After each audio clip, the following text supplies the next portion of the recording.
You think you know these stories. Listen again, because these simple, stubborn pictures Jesus told on dusty roads are not bedtime fables. They are a kingdom manifesto that reaches into the shape of your daily choices.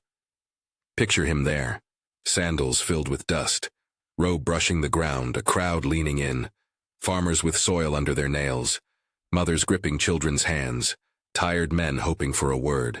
Jesus speaks in stories because stories open the heart where a lecture only shoves at the surface. These parables are windows. They let in light that shows what truly matters. If this kind of unpacking helps you, stay with me. If this message finds you, consider following this channel so we can keep walking through these stories together. Not a story about a lost boy, but a scandalous father. Imagine the household first, property and name bound up together, honor measured by dignity. A son asks for his inheritance as if the father were already dead. To hand it over is social suicide.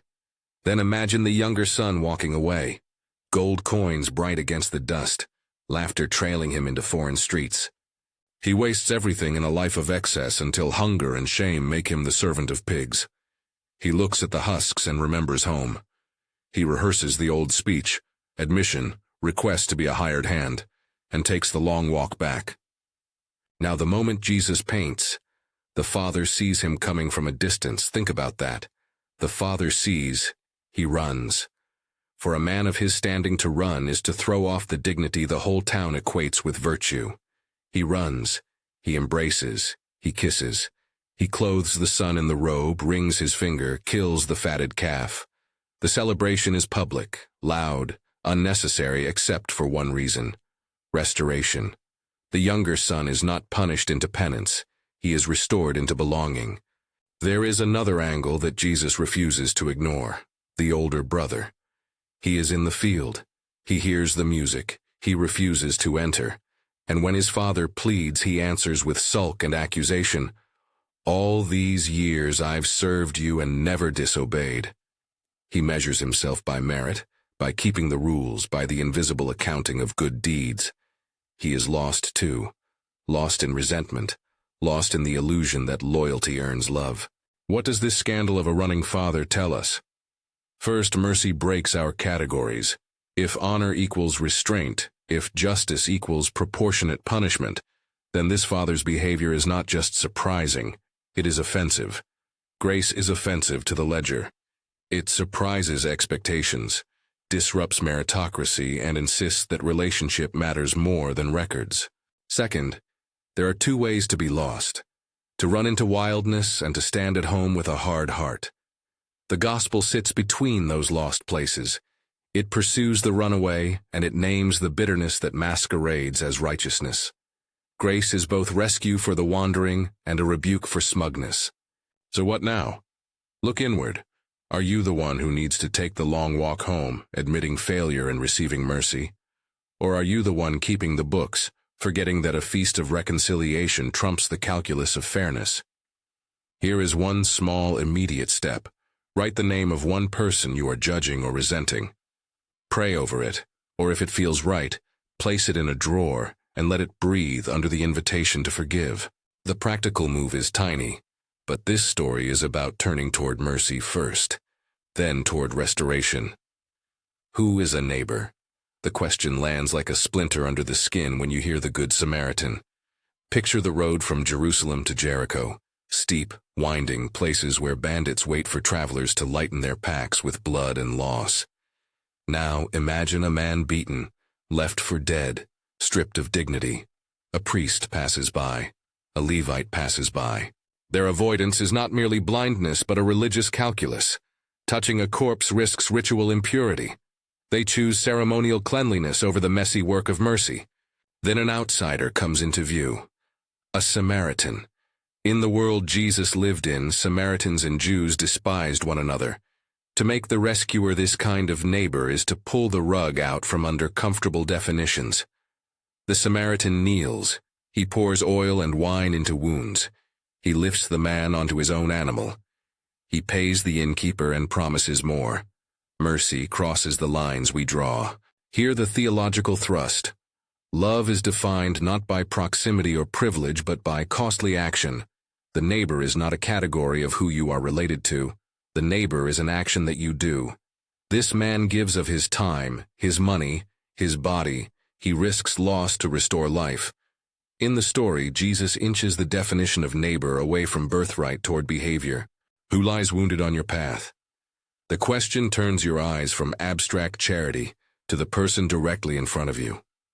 Practical application? Choose one person this week to see, to help, to serve in a tangible way. It might be someone with a different politics, a coworker you've dismissed, a person living on the margins. Make a plan. Bring a meal. Sit and listen for 30 minutes, or simply check in. Let the act be sacrificial enough that it costs you time or convenience. Jesus wants mercy that moves. Where will the word land in you? Jesus plants an agricultural image that anyone with a pair of working hands would recognize. Seed thrown wide. Seeds are cheap and reckless, cast, scattered, hopeful. The soils tell the story of reception. First soil, the path. Seed falls, birds come, and the word is snatched away.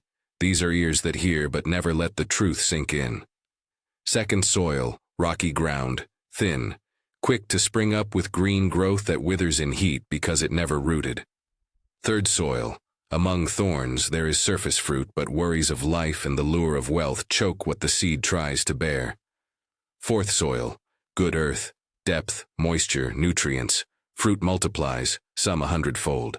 The parable is not about the seed's weakness. It's about where it falls. This is pastoral realism. The gospel will not uniformly land in the same way in every heart. Some of us are eager but shallow. Some are open but distracted. Some are choked by competing loves. The question for the listener is not, is the word enough? It is always enough, but what kind of soil are you cultivating? Practical work follows posture. If you recognize rocky ground, cultivate depth.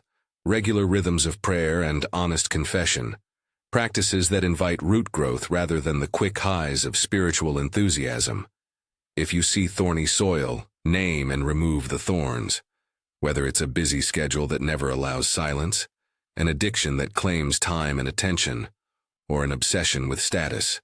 If you are path-like, create fences. Limit the noise that leads to forgetfulness. Choose a place and a time to let the seed settle. A concrete exercise. For the next 21 days, set aside 10 minutes each morning to read something short that sings of God. Think a psalm, a gospel paragraph, and journal one sentence about what it stirs in you. This is not legalism. It's stewardship of the heart's ground. Why does evil grow where good grows? The parable of the wheat and the weeds answers the uncomfortably human question. If God is good, why is there still corruption next to faithful work? A farmer sows good seed. At night an enemy slips in and sows weeds among the wheat. The servants, eager and alarmed, ask if they should pull the weeds. The master says no, let both grow until the harvest. At that time the reapers will separate. This is a parable of patience and prudence. It resists a quick justice that can harm the wheat while hunting the weeds. It commands us to steward what we have, even when it grows alongside what is broken. The final separation, the harvest, belongs to God. That is not a passive abdication. It is an anxious trust.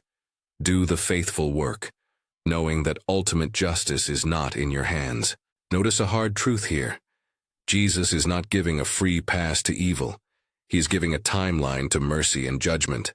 In communities, in churches, at work, we will encounter mixing, people who hold truth and error, those who live faith and practice hypocrisy. Our response should be fidelity, not premature purging. We do not become judges by trying to clean fields with our own hands. So how do you live in this in-between? Choose one faithful act to keep doing even when you see weeds around it. Perhaps continue mentoring a young person even if their friends mock the effort. Keep showing up in service when others abandon the work because it is inconvenient. Keep worshiping honestly when the surrounding culture rewards cynicism.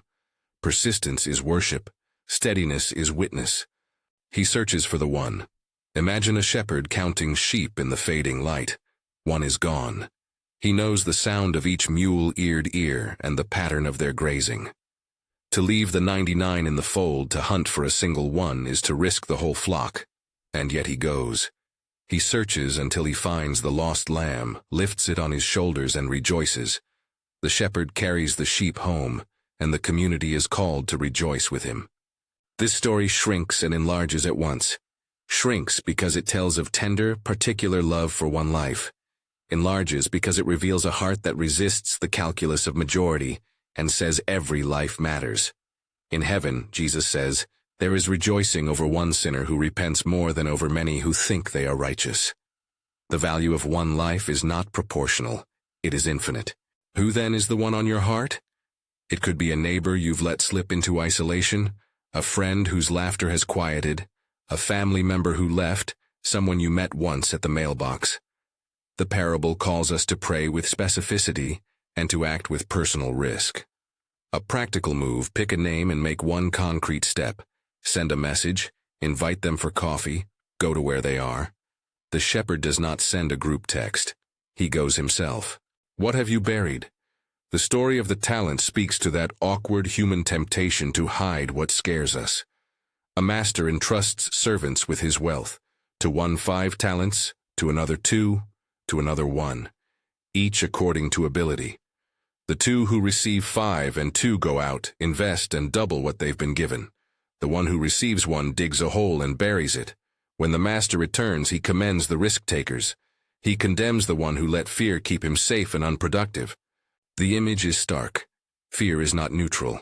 It binds gifts into the ground. The master calls his servants to faithful stewardship, to get to work, and to bear fruit. The risk of loss is real. The horror of never trying is worse. This parable is not a prosperity promise. It is a summons to responsible, creative use of what we have been given. If you find yourself identifying with the buried talent, name the fear. Is it fear of failure, fear of ridicule, fear of losing security? Make one small plan to unearth one gift this month. It needn't be dramatic. Teach a skill you have. Offer to lead a small table. Give away a small portion of time to something outside your comfort zone. The point is movement. God entrusted you with something. How will you be faithful with it? Here, pause with me. We have walked through mercy that outrages expectation, through neighbor love that crosses lines, through the soil of the heart and the patience required where good and bad intermingle, through the shepherd's seeking of the single lost sheep, and into the tender but demanding summons of stewardship. Each parable is a different angle of the same kingdom life: mercy, risk, pursuit, patience, receptivity. These images are not simply instructive, they are disruptive. They ask you to measure your life against a different economy, one where relationship outranks ledger, where action redefines identity, where the smallest life matters, and where fear must be named before it can be unburied. Notice how the threads relate. The father running toward his son is the same ethos that makes a Samaritan kneel over a stranger's wounds. The sower's patient soil is the arena in which a steward either buries or invests his talent. The farmer who tolerates weeds resists the impulse of the older brother's indignation. The shepherd who searches for the one refuses to let the majority become a numbers game.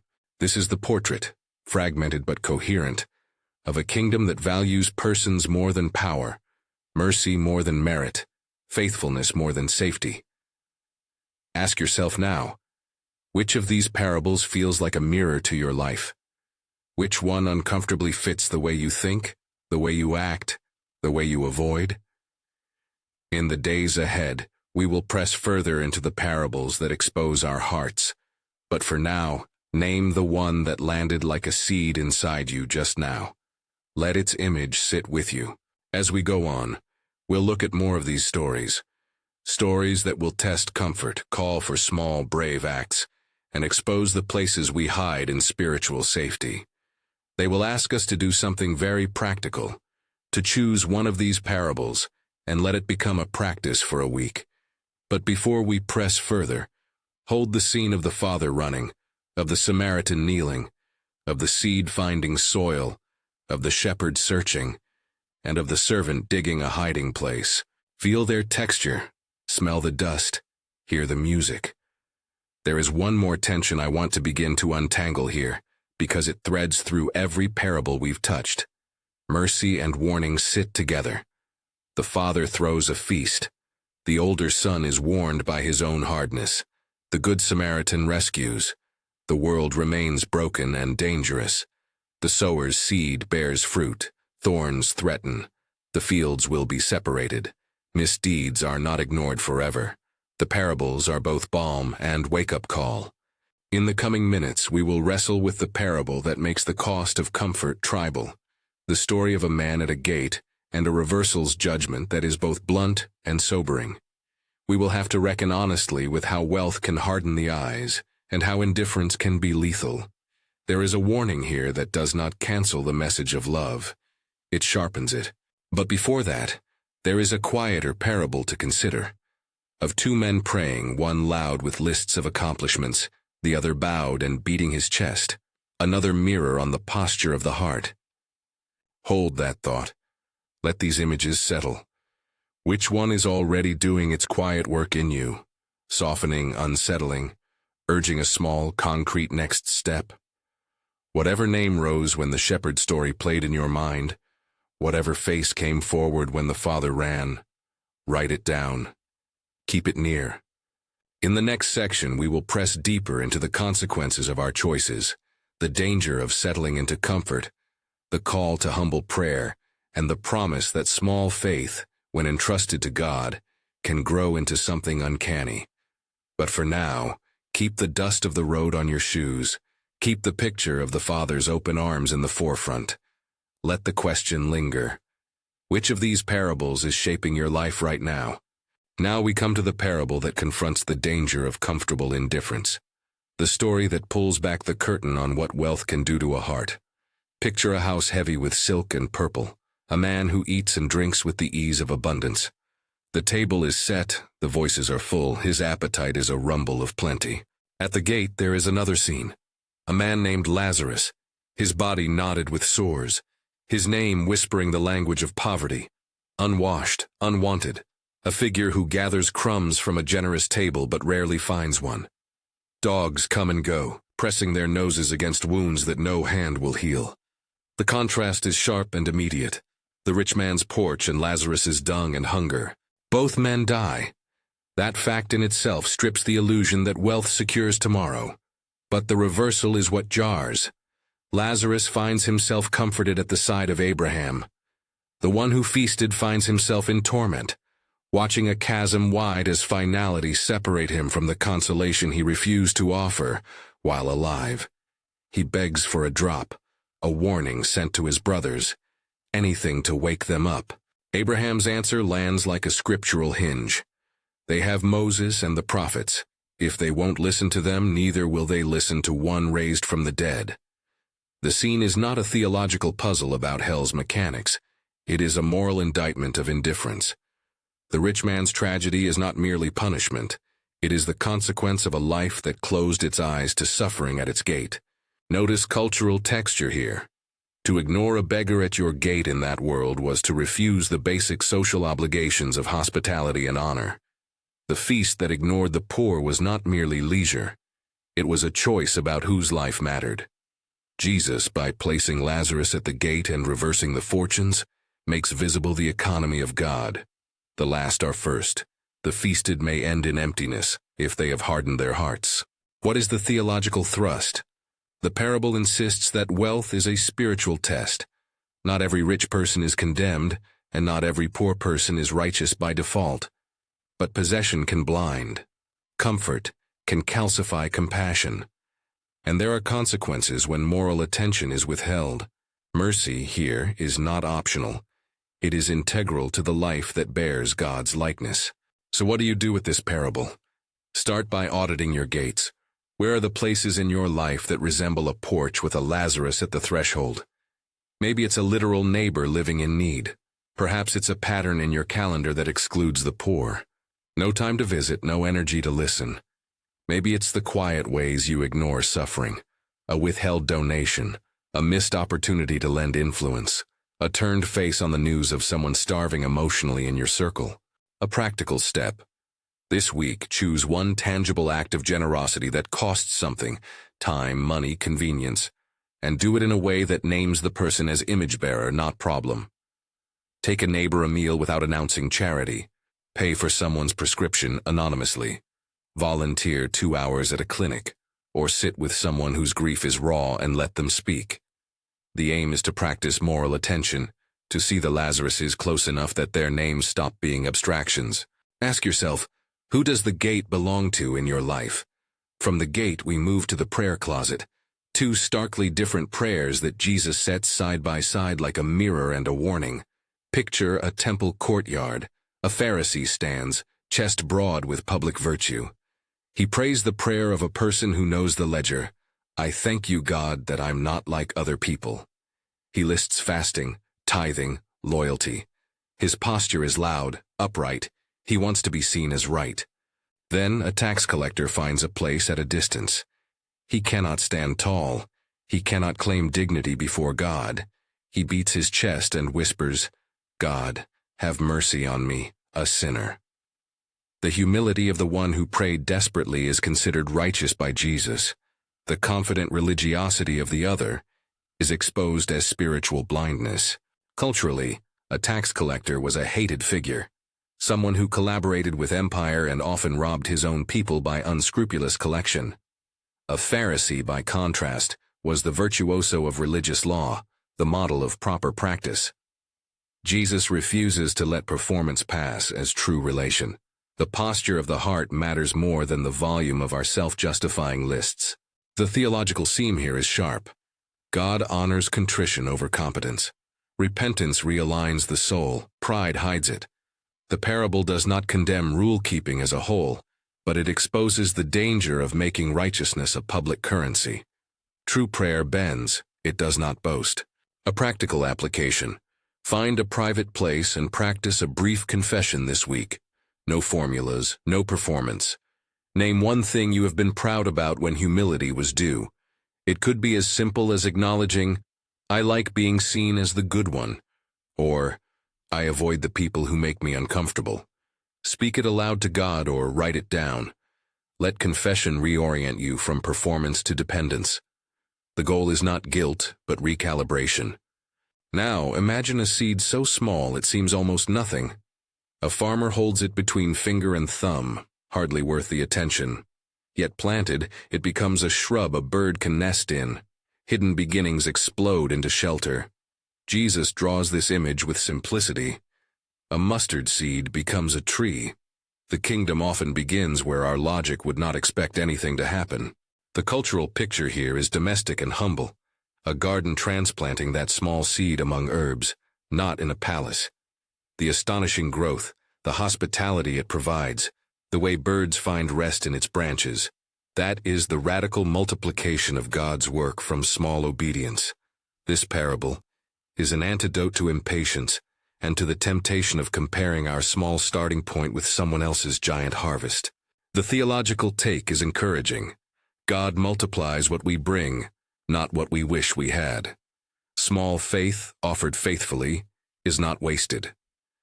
The mustard seed invites courage in the little things, a quiet prayer, a small act of mercy, a modest risk with a gift. It refuses to be measured by immediate results. Application here is simple and urgent. Pick one tiny practice to plant that you can sustain. 5 minutes of focused prayer each morning, a weekly text to one who is lonely, a short monthly gift to a cause you trust. Treat it like planting a seed. Water it with consistency and patience and resist the urge to dig it up to check how it's doing. Give it room to grow. Ask, what small thing can I start this week that, if tended, might become a shelter for others? We have now sat with a chorus of images.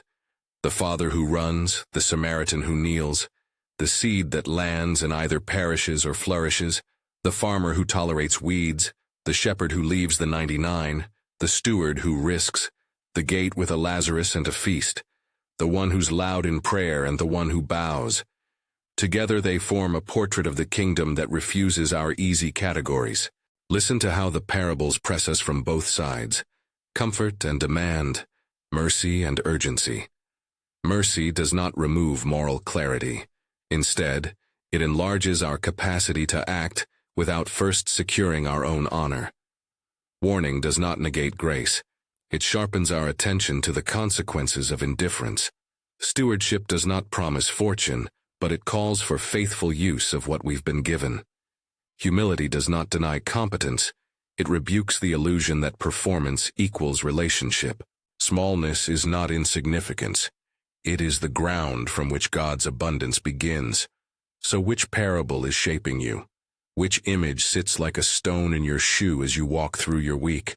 The Father's open arms, the wounded man on the Jericho road, seed on rocky soil, a field of mixed growth, a shepherd carrying a lamb, a servant returning with coins, a man at a gate turned away, a prayer of confession whispered in a corner, a tiny sprout you have planted? This question is not rhetorical. It is a summons. Here is a way to turn that summons into a plan. Choose one parable from this message and pair it with one concrete act for the week ahead. Make it specific, measurable, and costly enough to register. If you choose the prodigal, call the name you scribbled earlier and offer an invitation to reconcile, even if it is only a letter. If you choose the Good Samaritan, identify someone on the margins you will intentionally serve. Bring food, offer childcare, provide a listening hour. If the sour haunts you, begin the 21-day soil practice. 10 minutes of scripture and 1-sentence journal daily. If wheat and weeds troubles you, commit to one act of steadfastness. Keep mentoring, keep showing up, keep sowing. If the lost sheep stirs you, pick a name and take one step. Visit, text, or pray with actionable intention. If the talents convict, unearth one buried gift and use it in a small public way. Teach, lead, donate modestly from what you have. If the rich man's warning vibrates, perform a gate audit and do one act of generosity that addresses a visible need. If the Pharisee and tax collector cut you, practice a private confession and let humility shape your public behavior. If the mustard seed encourages you, plant one tiny habit and sustain it.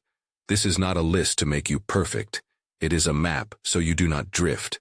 The parables will not be reduced to programs, but they can become practices that shape the soft tissue of your life. You may say, I can't do all of that. Precisely, pick one, follow it through. The kingdom grows where we are faithful, not where we are frantic. The rhythm we adopt is daily, the scale often small, the fidelity wholehearted. Before we close, hear a pastoral rebuke and a pastoral benediction braided together. God's mercy is scandalous and relentless, and God's justice asks us to be awake. To live by these parables means to live between two actions, receiving mercy with humility and extending it without counting the cost. It means to resist the temptation of spiritual accounting and instead to invest in persons. It means to refuse the impulse to purify the field by human violence and to choose patient, persistent faithfulness. It means to pray in private like the tax collector, to give in public like the Samaritan, to risk like the faithful steward, and to plant like the one who trusts the tiny seed. Now take one practical, immediate step as you leave this place of listening. Choose one parable from this message and commit to one tangible act connected to it for the coming week. Write it down. Tell one person you trust so you'll have someone to encourage you. If you can, share what you choose, whether with a friend or in a small group, so the choice moves from idea to embodied practice. If this message has landed on you, and you want to keep walking through these stories together, consider joining a small group or a weekly study where a single parable is practiced, not merely discussed. Find a local community, or start one, whose rhythm is to receive and risk, to search and to serve. These parables change us most when we try them out in the gritty details of life together. May the scandal of grace soften the places in you that have become hard. May the call to neighbor be louder in your ears than the temptation to look away. May the small seed you plant be tended with patience and faith. And may you be people who, in a world that loves spectacle and safety, choose the quiet courage of mercy, humility, and faithful stewardship. Go now with the dust of the road still on your feet. Keep the image of the Father running with you. Here again the Samaritan's oil and bandage. Let the seed find soil. Carry one name in your pocket this week. Live one small act of mercy. In doing so, you will be discovering, step by step, what truly matters.